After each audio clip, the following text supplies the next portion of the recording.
You do analyze the political race of 1992. The Democrats won because the white vote was split by the third-party candidate, Ross Perot. According to the New York Times, Bill Clinton won with an astonishingly low 39% of the white vote, which was 87% of the total vote. Right. George Bush got 41% and Ross Perot 20%. These numbers will lose them by me just repeating them. But looking to 1996, what role is the immigration issue going to play, in your opinion? Let me answer that question twofold. What I was saying there, as you know, Brian, is that voting patterns in this country are determined by ethnicity. In the book I say, and I've got in trouble for saying, that race is destiny in American politics, but this is no more or less than the political science reality, that ethnicity is more important here than class, which is important in Europe. Let me read this line that might help our audience understand. You say the Clinton administration, this is after you analyze the votes, the Clinton administration is a black, Hispanic, Jewish, minority white, Southerners used to be called scallywags coalition. Used to call them scalawags, yeah, coalition. And that's literally true. I mean, that's what the exit data seems to suggest about the way the vote goes. The only white group that votes heavily for Clinton is the Jews. A minority of the whites vote for Clinton, but he does carry a majority of all the minority groups, with the arguable exception of the Asians, but their voting is so low that it's hard to tell what's going on. And, you know, this is a profound division in American politics. The Republicans carried the Congress this last time, basically because they were able to become the party of the white majority. And this is the reality. What's happened is that the whites seem to have tipped, and blue-collar workers and so on have migrated out of the Democratic camp and into the Republican camp.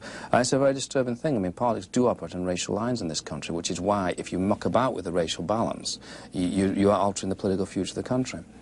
You say this, if the immigration pincers continue to close on America, the Clinton administration's electoral coalition may be a harbinger of politics to come. Sure. I mean, the only way in which Jesse Jackson is ever going to become president here is if the Rainbow Coalition grows to the point where it can outvote the whites. That's basically what it comes down to. What's wrong with that?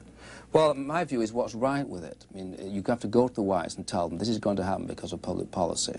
It's not going to bring you any economic benefit in particular. You're also going to lose political power. Are you in favor of this? For years, hasn't everyone played this game of...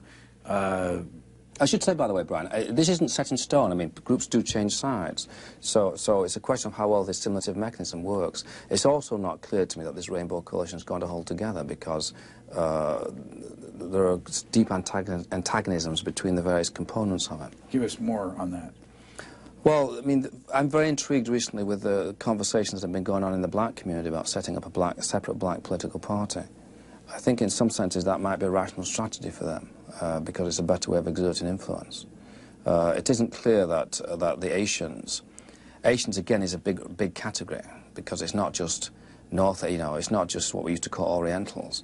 It goes right the way over to the Mediterranean. So it's a very heterogeneous category. But it's not clear that they're going to identify with the minorities as opposed to the white majority. Do you get any sense that people play politics with this immigration issue for purposes of getting votes for their side? Oh, I think there's a clear public choice explanation, what economists call public choice explanation for what's going on here. I mean, I think one of the reasons, what happens is, it's a classic political science issue. Immigration affects some people a great deal, and the vast majority of Americans only slightly. So the policy has been driven by special interest groups, and that's certainly true in the 1990 Act, which was basically written by special interest groups, all of them expanding their own coalitions here, their own presence here. How is your life different living here in the United States versus living in Great Britain? Well, it's much more interesting for one thing, and much less crowded. Of course, that's going to change. How? Well, it'll change because there are going to be more people here unless immigration policy is altered. But isn't there an awful lot of land here, I mean, for people to live in? But remember how concentrated the immigrant inflow is. It goes into these 6 states and these 6 areas. So in fact, in these areas, we're going to see a tremendous intensity. I mean, I came down with Steve Forbes on a helicopter recently from New York to Washington, and it's amazing. It's almost continuous now, this Boswash corridor. And when you consider that it's not clear what the benefits to the native-born are from immigration. It's very surprising.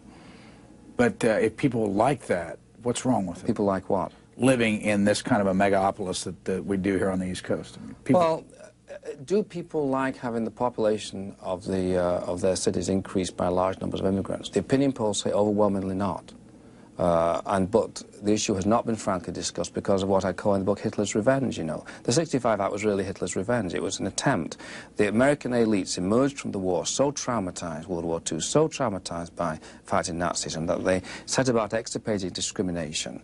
And when it, everywhere they could find it, and when it backfired on them in the 65 Act, when the Immigration Act, when it didn't work in the way, which is a highly discriminatory act because it focuses immigration on just 15 countries, they announced you weren't allowed to discuss it because if you do, you're called a racist. And that's been able to keep the issue out of politics for a long time. Do you think that, based on what you know... I'm an immigrant doing a dirty job here. Do you think in this country that there will ever be a non-white elected president of the United States? Oh, yeah, sure. Oh, I do, yeah. Is that a good or a bad thing? It depends who he is. It depends who he is. But no, I don't think this is a racist country. I flatly don't think it is. I think the Americans are remarkably tolerant. The problem with this kind of public policy, of course, is that it's driving their tolerance too far. What do you think the motive is of someone who really likes immigration?